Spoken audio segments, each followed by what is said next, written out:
interest. We are now joined by Tim Brando, Fox Sports. We appreciate his time. He has been busy as hell with multiple games, a couple of different weeks. Tim, thank you for being a part of what we do and also what you do and sharing your college football stories. How much, was there a time when you were earlier on in your career or whatever that you paid much attention to recruiting? No. I've never been. Now, I keep up with who the top recruits are once they've made their decisions and who's going to play where. I've often bemoaned the non-sports day that is signing day, and how much time was wasted by magazines and networks. And I know a lot of guys have made their careers based on it, and the ones that are really good at it, I applaud them, for doing their jobs and for turning it into something. But no, I've got enough trouble making sure I know who's where once they get to college, as opposed to having to worry about what school they're going to choose. And, a little bit like when ESPN made the choice to cover LeBron James's games in high school, I thought that was a horrible mistake because it just, I think it's too soon for any player at any level at high school to be celebrated as, the king of something. It soured me on him. It really did. Now, God knows he's one of the greatest players of all time, but I felt that way then. I think a high school football game is great to have on TV if it's a Thanksgiving Day game and a rivalry. Like 1 year when I was at ESPN, we did this Thanksgiving Day game at Lafayette College at Leopard Stadium. And Stan White, the old linebacker from Ohio State, and I called the game. And Corso went with us because we were the game day crew. And Carrie Ross, our sideline reporter, that was our reporter on game day back in those days, she was our sideline reporter. It was Phillipsburg against Easton, Pennsylvania, right on the New Jersey-Pennsylvania border. Games like that are high school games being televised. And I think we put it on at 10 o'clock in the morning to have something to put on opposite the Rose Bowl parade.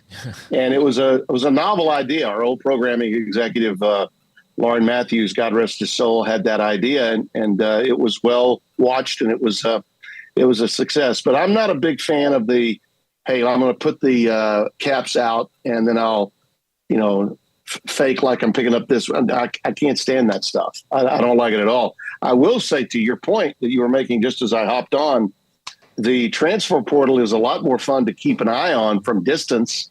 I kept an eye on recruiting from distance as I do the portal, and it is a lot more because it's instantaneous. That in recruiting, you don't know if you got Charlie Weiss had two number one recruiting classes at Notre Dame. He never really won anything there. Okay, because you don't know how long these guys are going to stay, and if they are a top class, how many of them will actually stay and get through and finish there. You never know.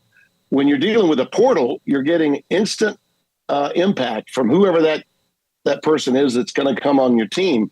And I think that we've seen this year, especially with the balance that's out there in college football, because there are no dominant teams.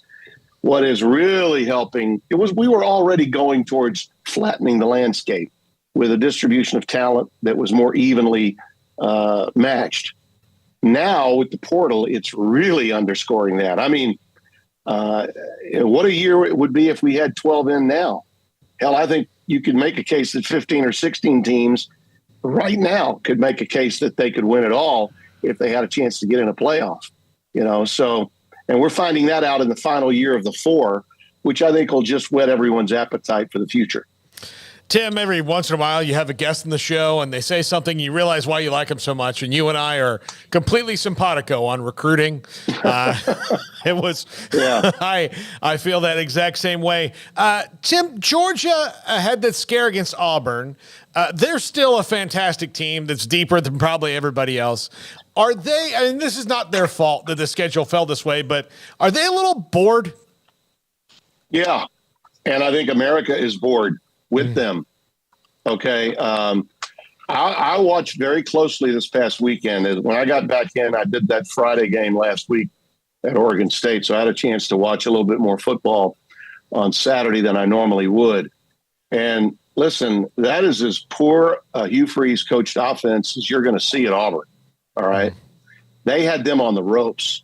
I mean, seriously on the ropes. Should have probably won the game. And if Brock Bowers is not on the field, they do win the game. All right. And tell me where the playmaker on the Georgia program is that's not the tight end, Brock Bowers. I don't see one.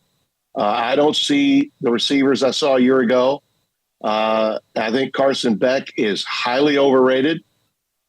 He's certainly not as good as the quarterback that for years the Georgia fans bemoaned was never good enough. We need to make a change. Why can't we put in JT Daniels? And he went about the business of winning 2 straight national championships. Georgia is ready to be beaten, and I think Kentucky is capable. I really do. Kentucky's playing well on both sides of the ball. They have a quarterback now that can really sling it, and they're more willing to have explosive plays. If Georgia answers the bell because they are so much deeper than everybody else, and I know they are, Kirby has recruited beautifully, but the only thing separating Kirby Smart from Dabo Sweeney land from discounting the transfer portal altogether is a quality competition, which his team has not yet played this season. So Georgia still has a very weak schedule to play, even by SEC standards. All right, take away the non-con, which is a joke. But even if you look at the SEC, the teams they're playing are weak. But I still think they're very capable of screwing the pooch and not getting to the national championship this year. I would be shocked if this Georgia team is playing for the national title. Tim, another interesting game in the SEC this week. LSU coming off of that loss to Ole Miss. I know our producer here, Garrett's a big LSU fan. He's beside himself with their defense especially. And meanwhile, you've got Mizzou with this 5-0 start. The big win over Kansas State being the highlight. But, yeah, what are your thoughts on just all of the implications here and where both teams kind of arrive on Saturday in Missouri? Well, DBU is now CTU. Okay, the secondary that was DBU is now CTU. Can't tackle you. Okay, yeah. They run from one-on-one situations when they are trying to make a play in space. That last touchdown Ole Miss got, they had 3 members of their secondary, one closer to the boundary, another directly in front of the receiver, another one they had him sandwiched from the hash mark into the boundary, and he scored with ease. I mean, it was like, what am I watching here? If you didn't know better, you would say that maybe the coaches on defense told the guys, look, we're out of timeouts, let them score. Now, I know they didn't do that, but if you were a fan of your team and you were trying to win the game, your better chance of winning if you were LSU was for that kid to go ahead and score with the hopes that you'd get the ball. And they almost did, obviously. They had a ball into the end zone that could have been caught that Daniels threw, or they may have won the game. One of the areas about the portal that is susceptible for being problematic is what you're seeing in Baton Rouge. They lost a ton of guys on defense, especially their secondary, and they got a bunch of portal guys back there that either A, aren't getting it yet, or B, aren't all in. Okay, they are not all in on playing the kind of defense that LSU wants them to play. It's got to be one or the other. Perkins, who's one of the most dynamic players individually in college football, because of what they've done defensively, has been a non-factor this year. So to me, one of two things is going to happen in Missouri. Either this spiral downward is going to continue because these transfers that they were counting on don't get it. And I thought we got a good sign of them giving up on LSU in the second half in that Florida State game. Okay, they rolled over, and LSU had a very good chance to win the game against Ole Miss, but that defense rolled over for Lane Kiffin's team, and they lost in Oxford. So there's 2 indicators right there that they're ripe for the picking for Eli Drinkwitz's team. But I think that they are so good offensively, and I think that there is enough pride, if you will, in the LSU defense and its team. its standing as a national program, that they'll bounce back, win this game. And if they win it, I'll submit to you that I believe they'll win every game left on their schedule, including Alabama, who's a one-dimensional team who will be exposed this week. A&M, in my opinion, wins this game. Milroe cannot become a passer and win the game. All A&M's got to do defensively is force him to throw the ball. Once they do that, it's ball game. The Aggies have too many athletes on defense. Their offense, I thought, was showing some signs of recovery last week. The right guy is at quarterback by default. The kid from LSU that transferred in should have been the starter at the beginning of the year, in my opinion. And I think that they've got now the kind of leader that you want. And Milroe has never played as a starting quarterback in the SEC in a place like Texas A&M. And you watch. A&M wins this game, and I think they win this game with authority. Tim, have you ever done the Texas OU game? No, I have not. I've done Texas A&M. I've done Auburn, Alabama. I've done Alabama A&M. But no, I've never done the Red River Rivalry. I suspect that I probably won't now that they're going into the SEC. But yeah, it was the first game I ever attended, Smoak. Okay. State Fair game of 1962, when they were filming the movie State Fair with Pat Boone and Ann Margaret and Bobby Darin at the Cotton Bowl. I'll never forget it. My dad and my uncle took me to the game, and as a 6-year-old, it was amazing. You know, everyone dressed to the nines. The stadium was unique in as much as you had one side and one side, and if you didn't have a dog in the hunt, we didn't. You were just amazed at what you were seeing, even as a 6-year-old. You know, you really were. Tim Brando, Fox Sports, with us on 365 Sports. 1962 Ann Margaret. Holy cow. That's a memory right there. Did you see the movie? See the movie? I'm going to now. Did you see the movie? I'm going State to Fair, now. Just, it's an all-timer. It's a musical, and it's a great old-time movie. State Fair. My State Fair is a great State Fair. I used to call it the State Fair game when I was hosting game day because, to me, living on the border of Louisiana and Texas, we always wanted to go to the State Fair in Texas first because 2 weeks later the State Fair would be in Shreveport. And so it was ours wasn't quite as big, but we knew what to expect if we went to the State Fair in Texas. Tim, do you feel like USC's game against Colorado is any kind of indicator of that they haven't really gotten better on defense like they needed to? I dropped them like a lead balloon in my poll. And I had seen them and was impressed with the changes in their defense. I thought that Bear Alexander, the 5-star transfer from Georgia that's playing the zero technique in the middle, was getting a bull rush, and he was occupying at least 2, sometimes 3 guys, and still getting to quarterbacks. I thought getting Mason back, the transfer from Oklahoma State at middle linebacker, was going to help them. And I was wrong.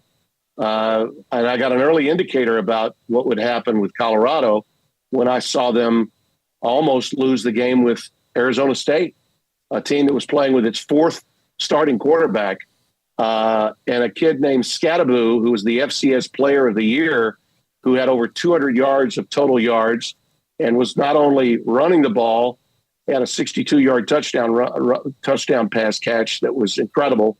He bowled over 3 different USC players to get there. But he also threw a pass. They had him in a wildcat throwing the ball. He put together a quick kick. Cam Scattaboo, remember that name. He's a hell of a talent for Arizona State.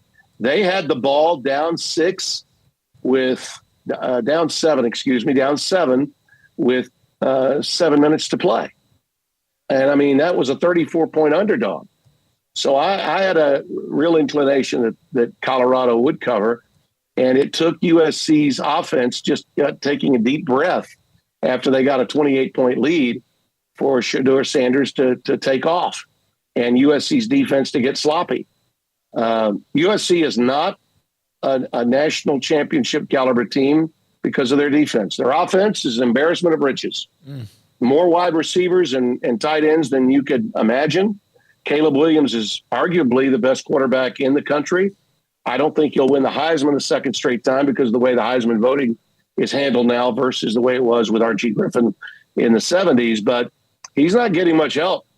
And there are defenses in the USC that are, as you know, very good. Oregon State's one of them. We saw that on display against Utah on Friday night. Utah clearly is still one of the great defenses, good enough to beat USC twice a year ago. The line of scrimmage in the Pac-12 is actually pretty good. It's one of the reasons why it's the best league in the country right now. And I say that, and fellas, even my friends in SEC country, I'm not getting a lot of pushback. The balance of really good to great teams in the Pac-12 now is off the charts. Wazoo, Oregon State, Oregon, Utah, UCLA is much better defensively. UCLA's defense is a hell of a lot better than USC's right now. And next week, by the way, you mentioned Spencer and I had 2 games a couple of weeks ago. We're going to have 2 games again next week. We're going to go into Houston for that West Virginia game on Thursday night next week. And then we're going to fly back to Corvallis for a Saturday tilt between Oregon State and UCLA, which I think is going to be a hell of a game. The Pac-12, everyone's expecting them to cannibalize, fellas, but I think 1 or 2 of these teams might emerge. In the past, they always have cannibalized, but they're so good now up front, some of these teams, that if they really just catch up and button up other areas of their game, their defenses are good enough to get to the CFP. I really believe that. Tim, big game for Tech and Baylor this Saturday night in Waco as somebody will get to 500, have won a couple in a row after a bad start for both teams, and will be 2-1 in Big 12 play. But obviously, as I'm sure you and everybody else saw, Baylor with the incredible win last weekend over UCF. Just curious your thoughts on that, and also for you as a broadcaster, what does the greatest comeback call evoke for you in terms of your career, and maybe a game that you thought, like, this is so over, and then you found yourself calling a thriller by the end of it? Yeah, I've had a few of those. I've had quite a few of those. Some that were far back, but still really good games. Years ago in the SEC, I thought Arkansas's first win at Tuscaloosa against Alabama, when Danny Ford was quarterbacking, and the kid J.J. Metters caught a touchdown pass that was a little controversial. We didn't have replay back then. Did he trap it or did he catch it? The sideline went wild. Alabama thought they had it put away. Stallings was coaching the Tide back then. I want to say Freddie Kitchens may have been his quarterback at that time. So it's probably 95, 96. And Alabama had a 2-score lead. That's one that kind of jumps out at me. But there are many others. What happened when you're talking 21 egg, okay, and you're 1-3, I think maybe the light came on for Baylor. And I know they've been banged up. Shapen being out of the lineup certainly didn't help early in the year. But I think that there's a rallying cry taking place. But this is also a Texas Tech team, as you guys know, I thought would be much better. You know, the Big 12 has had a hard time this year on the field. It's still doing great off the field. You know, as we watch, as I'm going back to do another Pac-12 game next week, you know, the Pac-12 Death March is really taking them up this yellow brick road to supremacy in college football this year. But the good news for the Big 12 is they inherit some of those teams, and it's going to be fun for them when they do. And I would highly recommend, by the way, that the conference take a long look at that land grant institution in Oregon and the one in Washington too. I really would, because those two programs, even though they don't bring great markets, their product is really good. Wazoo's product and Oregon State's. But Texas Tech losing the game the way they lost it at Wyoming, and I've got them, as you know, on Saturday night in our Fly in the Ointment title game between Fresno State and Wyoming and Laramie. I think, listen, the winner of that game will be a New Year's Six. I think they'll be the Tulane of this year. I really think that. Those are the two best non-Power 5 teams that I've seen. But I think that there's without question a chance for either Texas Tech or Baylor. The winner of this game could flip the switch and really be a tough out the rest of the way, which is something that, frankly, both Texas and OU need. You know, for the Big 12 to sort of see. I'm guessing this is why Yormark's not there on Saturday at the Cotton Bowl. He knows Greg Sankey is going to be there, and to watch Texas and OU play a de facto Big 12 title game preview this early in the season, knowing they're going to the SEC, maybe not what he had in mind. It would be really good, I think, to see one of these teams that we thought were going to be good, K-State, TCU, that lost last week to West Virginia. Somebody step up. I mean, right now, other than OU and Texas, who besides West Virginia has a good story to tell at this stage? Tim, would you take Neil Brown off the hot seat? Yeah, absolutely I would. Yeah, I think that win at TCU was big time. And they did it with a couple of magnificent plays by their special teams to get 2 blocked field goals to ice that game away. I think at least one of those two, I'm sure Sonny felt like, oh my God, at least one of those has got to, get in the air. How does that not happen? But that was a huge win for West Virginia, especially when you consider they had 2 players carted off the field in the middle of the game. I mean, how many times does that happen on the road where you have 2 influential players get carted off and you come away with a huge road win quite like that? So I'm impressed with West Virginia and with Neil Brown. He needed it. He absolutely needed it, because if he was staring at the same record that Aranda's staring at right now, they'd be burning more than couches in Morgantown. Tim, I know that there's a company now that helps with the laminated spotter boards. You showed us one that you have, and I'm sure right there next to part of where you are sitting in your man cave. To do 2 games in 1 week, again, in a radio type style, all of us have here on the set, and it's not easy. Yeah. What is that like? Is that a sledgehammer of a week? Yeah. I don't feel it until it's over. Yeah. I don't feel it till it's over. What you do is, now the last time we had that happen, we were doing the Purdue-Wisconsin game on a Friday night, and then we flew direct from Indianapolis the next morning to Phoenix to do the Saturday night game between SC and Arizona State. Now, it did help a little that we had seen SC 2 weeks earlier against Stanford at home, but you still have to update all your stats on your board. What I do is it's last game first game last in your preparation, meaning when I get home from my game on Sunday that we're doing Saturday in Laramie, I will already be looking at the depth charts for both teams that I have in the Thursday game between Houston and West Virginia. And I'll be formulating the board depth chart wise on Sunday into Monday and looking at the tape from the games played before. Obviously, West Virginia, TCU last week, because they don't play this week, and Houston's as well. But I do that on Sunday, Monday. I have that board completely done by the end of Monday. And when we get into Tuesday, because I'm going to have to leave for the game Thursday, I'm going to have to leave no later than early Wednesday morning. I got to get on that board, and I got to do my cram study on the first game on Tuesday into Wednesday when I travel, and then when we have our meetings with the home coaches, which would be on Wednesday in Houston. I haven't even looked or even thought about the game that I'm going to do Saturday in Corvallis, Oregon. Okay, so last game first game last, and you just do. I don't want anything to get in the way of what's next. The next game is what matters most. It's going on the air. So I completely forget about the second one, and then you just look at it as a short week, and not think about the fact that you're actually doing 2 football games in 3 days across 3 time zones. I mean, you just have to look at it that way. To be honest, it's not nearly as hard as doing 8 teams, 4 games in the first round of the NCAA basketball tournament. That is the most taxing preparation I've ever had to go through. But I'll tell you, having done it, having done it, let's see, I did 16 NCAAs for CBS, and so I did it 16 times in my 18 years at CBS, and it was incredible.